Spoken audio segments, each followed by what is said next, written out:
भोंदू अशोक खरातची सलग 13व्या दिवशी एसआयटीकडून चौकशी सुरू। भोंदू खरातची उद्या पोलीस कोठडी संपणार। जप्त केलेल्या मोबाईलमधील डेटावरून एसआयटीचा तपास। खरातच्या संपर्कातील व्यक्तींची आज चौकशी होण्याची शक्यता। एसआयटी चाकणकरांना अद्याप चौकशीसाठी का बोलवत नाही? सुषमा अंधारेंची टीका। तर महिला आहे म्हणून चौकशीसाठी शक्य होत नाही असं चाकणकर समन्सला उत्तर देत असतील तर तो एसआयटीचा अवमान आहे। अधिकारी अपमान सहन करतायत का? अंधारेंची प्रतिक्रिया। रुपाली चाकणकरांना अद्याप समन्स नाही। सूत्रांची माहिती, एसआयटीनं चाकणकर यांना अद्याप चौकशीला बोलावलेलं नाही। भोंदू खरात पीडितांसमोर दैवी शक्तीशी बोलत असल्याचा बनाव करायचा। खरात गुंगीचं औषध दिल्यानंतर पीडितांसमोर एका यंत्राशी बोलायचा। खरात मोबाईलवरच्या ज्या यंत्राशी बोलायचा ते सिरी ॲप असल्याचं समोर। 40 ते 45 नेते भोंदू अशोक खरातच्या नियमित संपर्कात। सूत्रांची TV9 मराठीला माहिती। खरातच्या मुलीच्या लग्नपत्रिकेत देखील सत्ताधारी आणि विरोधी नेत्यांची नावं। कोडवर्डमध्ये खरातनं राजकीय नेत्यांची नावं सेव्ह केली। कोणताही राजकीय निर्णय घेण्यापूर्वी राजकीय नेते भोंदूचा सल्ला घेत असल्याची सूत्रांची माहिती। शिर्डीतील 4 एकर भूखंड खरेदी प्रकरणी खरातसह 5 जणांवर गुन्हा। मूळ जमीन मालक रावसाहेब गोंदकरांच्या फिर्यादीवरनं गुन्हा दाखल। कर्ज फेडण्यासाठी व्याजानं पैसे देत जमीन बळकावल्याचा फिर्यादीचा आरोप। भोंदू खरात आउटडोर व्हिजिटसाठी 5 लाख रुपये घ्यायचा। भक्त भोंदूला घरी आणि व्यवसायाच्या ठिकाणी घेऊन जाण्यासाठी इच्छुक असायचे। जो जास्त पैसे देईल त्याच्यासोबत भोंदू जायचा।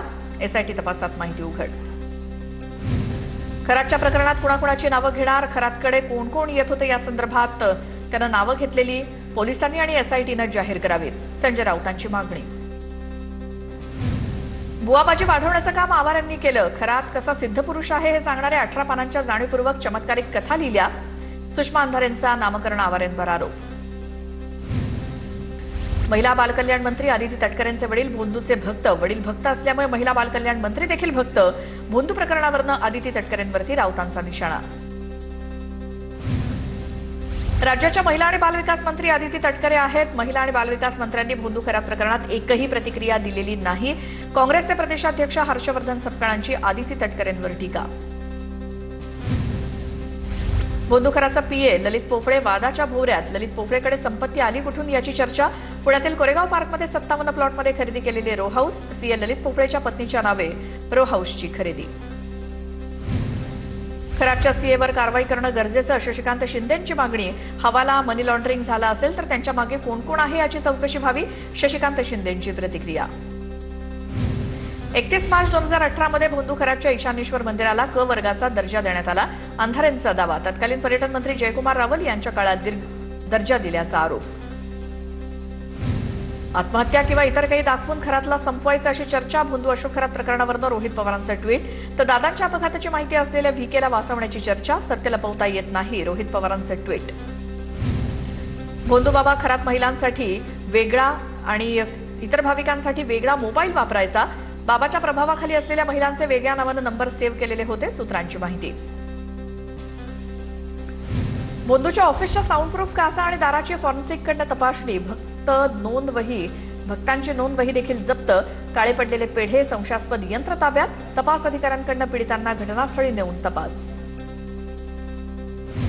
शिर्डीतल्या एका शेतकऱ्याची जमीन भोंदू खरातनं बळकावल्याची माहिती समोर। मूळ जमीन मालक रावसाहेब गोंदकर यांच्या फिर्यादीवरनं 5 जणांवरती गुन्हा दाखल। भोंदू खरातचा आणखी एक कारनामा समोर।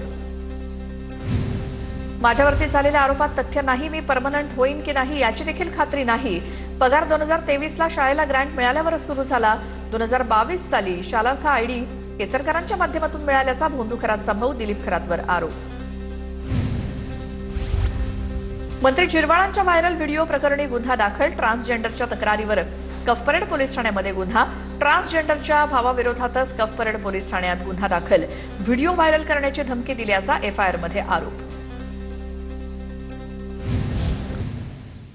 देशात इंधनाचा तुटवडा नाही। युद्धजन्य परिस्थितीचा भारतावरती काहीही परिणाम नाही, पण संकटाच्या काळात देखील काँग्रेसकडनं राजकारण सुरू। मुख्यमंत्री फडणवीसांची विरोधकांवर टीका। तर युद्धजन्य परिस्थितीमुळे काही देशात लॉकडाऊन। फडणवीसांची माहिती। छत्रपती संभाजीनगरमध्ये ऑटो एलपीजी पंपावर 3 ते 4 किलोमीटरच्या रांगा। 2 दिवसांपासून शहरातील सगळे ऑटो एलपीजी पंप बंद। संपूर्ण शहरात एकच पंप सुरू। सावंगी परिसरात सुरू असलेल्या गॅस पंपावर रिक्षा चालकांची मोठी गर्दी। जळगावच्या मुक्ताईनगरमधील हरताळा फाट्याजवळील पेट्रोल पंपावरती टाक्यांमध्ये पेट्रोल आणि डिझेल भरण्याचा प्रताप, 500 लिटरच्या टाक्यांमध्ये पेट्रोल डिझेल भरण्याचा प्रताप, संपूर्ण प्रकार नागरिकांनी कॅमेऱ्यात कैद केला. साठवणूक करणाऱ्यांप्रती कारवाईची मागणी. नागपूरच्या कॉन्फिडन्स पेट्रोलियम कंपनीनं चीनला जाणारी 2 जहाजं थांबवली. कंपनीकडनं 50,000 मेट्रिक टन एलपीजी साठ्याची खरेदी. या एलपीजीमुळे अंदाजे 22 लाख गॅस सिलेंडर भरले जाऊ शकतात. त्यामुळे मोठा दिलासा मिळण्याची शक्यता.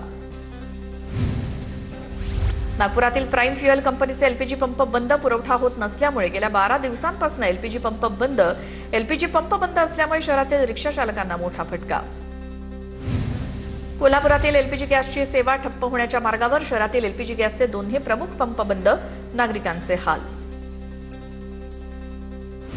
कोकणातल्या मच्छीमारांवरती आर्थिक संकट, युद्धामुळे डिझेल दरवाढ, इंधनाच्या तुटवड्यामुळे मासेमारी ठप्प.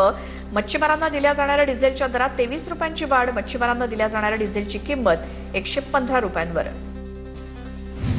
कोल्हापुरातील संदीप गॅस एजन्सीच्या कार्यालयासमोर लोकांचा गोंधळ. पोलीस घटनास्थळी दाखल. रिकामे सिलेंडर घेऊन लोकांची एजन्सीच्या कार्यालयासमोर गर्दी.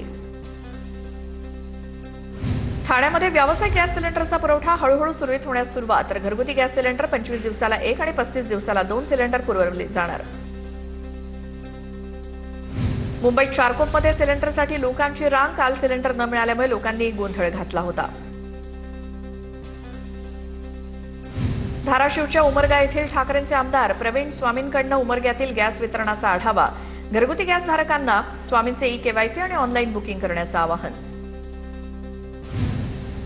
संजय राऊतांची पंतप्रधान मोदी आणि केंद्रीय गृहमंत्री अमित शहांवर टीका. संजय राऊतांचं वादग्रस्त विधान. अमेरिकेतील जनतेचं रस्त्यावरती उतरल्याबद्दल अभिनंदन करायला हवं, राऊतांचं वक्तव्य. तर डोनाल्ड ट्रम्प इतर देशात गुलाम नेमतात, त्यांना कुणी मित्र नाही, राऊतांची टीका. मनसे अध्यक्ष राज ठाकरे 2 एप्रिलला पुणे दौऱ्यावर. पुण्यातील पक्ष संघटनेचा मनसे अध्यक्ष राज ठाकरे आढावा घेणार. जिल्हा निरीक्षकांकडून पक्षाच्या संघटनात्मक बांधणीचा आढावा घेणार. पक्ष संघटनेत बदल करण्याचे राज ठाकरेंचे संकेत. राष्ट्रवादी पक्षाच्या संविधानात पटेल तटकरेंनी बदल केल्याचा रोहित पवारांचा आरोप. बदल केलेल्या पक्षाच्या नवीन संविधानात अल्पसंख्याक सेल, सामाजिक न्याय आणि ओबीसी सेलनं काढले, रोहित पवारांचा आरोप. तुषार दोषी रजेवर गेले म्हणजे काहीतरी चुकीचं केलं असेल, चुकीचं झालं असेल तर निवडणूक प्रक्रिया रद्द केली पाहिजे, पवारांच्या राष्ट्रवादीचे प्रदेशाध्यक्ष शशिकांत शिंदेंची मागणी. नंदुरबारमध्ये झालेल्या गारपिटीमुळे शनी मंडळ, तालवडेसह परिसरातील गावातल्या शेतीचं मोठं नुकसान. गारपिटीमुळे परिसरातील कांद्यांचं मोठं नुकसान. नांदेडमध्ये अवकाळी पावसामुळे हळदीचं मोठं नुकसान. शिजवून वाळत घातलेली हळद अवकाळी पावसामुळे भिजली. भिजलेल्या हळदीमुळे शेतकऱ्यांचं मोठं नुकसान. परभणी जिल्ह्यात अवकाळी पावसामुळे फळबागायतींना मोठा फटका. अवकाळी पावसामुळे चिकूच्या बागा उद्ध्वस्त, तर आंबा उत्पादक शेतकऱ्यांचंही मोठं नुकसान. परभणी जिल्ह्यात वादळी वाऱ्यासह झालेल्या पावसामुळे आंबा फळबागेचं नुकसान. गावरान आंब्याचं उत्पादन कमी होण्याची शक्यता. नांदेडच्या विविध भागात अवकाळी पावसाची हजेरी. वादळी वाऱ्यासह झालेल्या पावसामुळे उभी पिकं भुईसपाट, शेतकऱ्यांचं प्रचंड नुकसान. अहिल्यानगरच्या पाथर्डीत अवकाळी पावसासह गारपिटीचा तडाखा. मालेवाडीमध्ये वीज कोसळून एका व्यक्तीचा मृत्यू, तर गारपिटीमुळे गहू, कांदा, हरभरा, मका पिकांचं मोठं नुकसान. छत्रपती संभाजीनगरमध्ये वादळी वाऱ्यासह अवकाळी पाऊस आणि गारपीट. पैठणमधील कांदा बीज उत्पादक शेतकऱ्यांचं मोठं नुकसान. काढणीला आलेला गहू मातीमोल झाल्यामुळे शेतकरी चिंतेत. नाशिक जिल्ह्यावर पुन्हा एकदा आसमानी संकट कोसळलं. बागलाण तालुक्यामध्ये झालेल्या गारपिटीनं आणि वादळी पावसानं संपूर्ण तालुक्याला झोडपलं. शेतकऱ्यांच्या हातातोंडाशी आलेला घास हिरावला. धुळे जिल्ह्यातील साक्री आणि धुळे तालुक्यात अवकाळी पावसानं दाणादाण. अवकाळी पाऊस आणि गारपिटीमुळे शेतीचं नुकसान. कांदा, बाजरी, गहू, मका पिकाचं मोठ्या प्रमाणात नुकसान. जळगाव जिल्ह्यातील अनेक ठिकाणी वादळी वाऱ्यासह अवकाळी पाऊस आणि गारपीट. अचानक आलेल्या पावसानं आणि गारपिटीमुळे पिकांचं मोठं नुकसान. जळगावच्या नशिराबादमध्ये गहू पिकांचं नुकसान. भंडाऱ्याच्या तिड्डीमध्ये पावसामुळे आंबा उत्पादक बागायतदार शेतकऱ्यांचं मोठं नुकसान. आंब्याच्या मोठ्या प्रमाणात सडा पडलाय, तर शेतकरी हवालदिल. जालन्याच्या बदनापूरमधील सोमठाणा गावात द्राक्षबागांना अवकाळी पाऊस आणि गारपिटीचा फटका. वादळी वाऱ्यामुळे द्राक्षांचे घड पडले. द्राक्ष उत्पादक शेतकरी गणेश पवारांच्या जवळपास 3 एकर द्राक्षबागेला फटका. साताऱ्यात गारपिटीमुळे शेतातील गहू, ज्वारी आणि आंब्याचं मोठं नुकसान. सातारा शहरासह वाई, खंडाळा, जावळी आणि गोरेगाव तालुक्याला अवकाळी पावसाचा मोठा फटका. अहिल्यानगरच्या पाथर्डीत अवकाळी पावसासह गारपिटीचा तडाखा. मालेवाडीमध्ये वीज कोसळून एका व्यक्तीचा मृत्यू तर गारपिटीमुळे गहू, कांदा, हरभरा, मका पिकांचं मोठं नुकसान.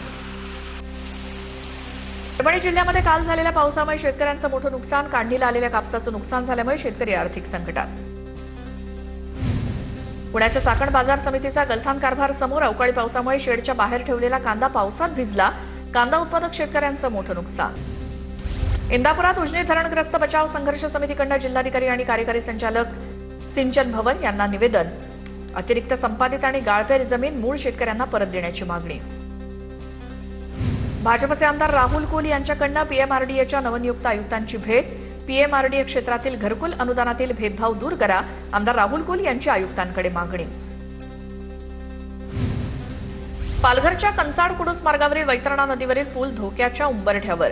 पुलाच्या मध्यभागी असलेल्या एक्सपान्शन जॉईंटमध्ये मोठा गॅप. नागरिकांकडून धोकादायक पुलाची तातडीनं दुरुस्ती करण्याची मागणी. कुर्डवाडी पंढरपूर पालखी मार्गावरील पुलाला भले मोठे तडे. सार्वजनिक बांधकाम विभागाकडून पुलाकडे दुर्लक्ष. युवा सेनेच्या आंदोलनानंतरही प्रशासन केवळ बघ्याच्याच भूमिकेत. नागरिकांकडून नाराजी व्यक्त. धाराशिवच्या तुळजापुरात दर्शनाच्या नावाखाली भाविकांची लूट. अल्पवयीन मुलांना भाविकांची फसवणूक केल्याचं उघड. मंदिरात दर्शनासाठी सोडतो असं म्हणत भाविकांची फसवणूक. नांदेडच्या बिलोली तालुक्यातील बडूरमधील भोंदूबाबाला अटक. तलवार बाबा म्हणून प्रसिद्ध असलेल्या ज्ञानेश्वर करडेला अटक. बाबाच्या समर्थकांकडून पोलीस ठाण्यात गोंधळ. कोल्हापुरात ज्योतिबाच्या चैत्र यात्रेला सुरुवात. उद्या यात्रेचा मुख्य दिवस. यात्रेच्या पार्श्वभूमीवर जय्यत तयारी. मानाच्या सासनकाठ्या ज्योतिबा डोंगरावरती दाखल. जिल्हा प्रशासनाकडून यात्रेची तयारी पूर्ण. जेजुरीच्या कडेपठार गडावरती खंडोबा मंदिरात सूर्याच्या सोनेरी सुवर्ण किरणांचा देवाला अभिषेक. भाविकांकडून येळकोट येळकोट जय मल्हारचा जयघोष. मुंबईत आज भारत जैन महामंडळ जन्म कल्याण महोत्सवाचा कार्यक्रम सुरू. 2625वा जन्म कल्याण महोत्सव उत्साहात साजरा. मंत्री मंगल प्रभात लोढा कार्यक्रमाला उपस्थित. नाशिकच्या इगतपुरीचे आमदार हिरामण खोसकरांनी धरला संबळवरती ठेका. आदिवासी बांधवांसोबत नृत्य करत खोसकरांनी यात्रोत्सवात सहभाग घेतला. सांगलीच्या कडेगाव वांगीत मनसेचे बांधकाम विभागाविरोधात भर उन्हामध्ये ठिय्या आंदोलन. स्पीड ब्रेकर रिफ्लेक्टर बसवण्यासाठी करण्यात आलं आंदोलन. महिनाभरात काम पूर्ण करण्याचं लेखी आश्वासन.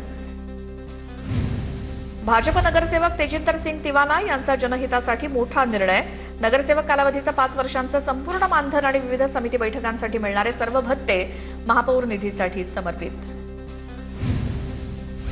चंद्रपूर जिल्हा परिषदेचा 22 कोटी 28 लाखांचा अर्थसंकल्प सर्वसाधारण सभेत मंजूर. शिक्षणासाठी 1 कोटी 30 लाखांची तर आरोग्यासाठी 1 कोटी 23 लाखांची तरतूद.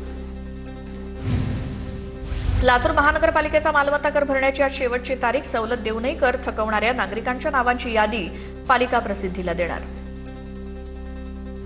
मुंबई अहमदाबाद महामार्गावरती वाहतूक कोंडीचं विघ्न 3ऱ्या दिवशीही कायम. महामार्गावरती 8 ते 10 किलोमीटरपर्यंत वाहनांच्या रांगा. वाहतूक कोंडी सोडवण्यात महामार्ग पोलिसांना अपयश. महामार्ग प्राधिकरणाच्या ढिसाळ नियोजनाचा वाहन चालकांना फटका. रायगडच्या पेणमधील गणेश मूर्ती परदेशात उशिरानं पोहोचणार. आखाती देशातील युद्धाचा गणेश मूर्तिकारांना फटका. निर्यातीसाठी आवश्यक असलेली कंटेनर व्यवस्था विस्कळीत. गणेश मूर्तिकार चिंतेत. जळगावच्या झुरखेडा गावात वादळी वाऱ्यामुळे घरावरील पत्रे उडून गेल्यामुळे मोठं नुकसान. पत्रे उडून गेल्यामुळे घरातील धान्य तसंच इतर वस्तूंचं भिजून नुकसान. पंचनामे करून मदत देण्याची मागणी. चाळीसगावच्या ग्रामीण भागात वृक्षांची कत्तल. अवैधरित्या वृक्षतोड होत असल्यानं हरित संपत्ती झपाट्यानं कमी. वन विभागानं तातडीनं लक्ष देऊन योग्य ती कारवाई करण्याची नागरिकांची मागणी.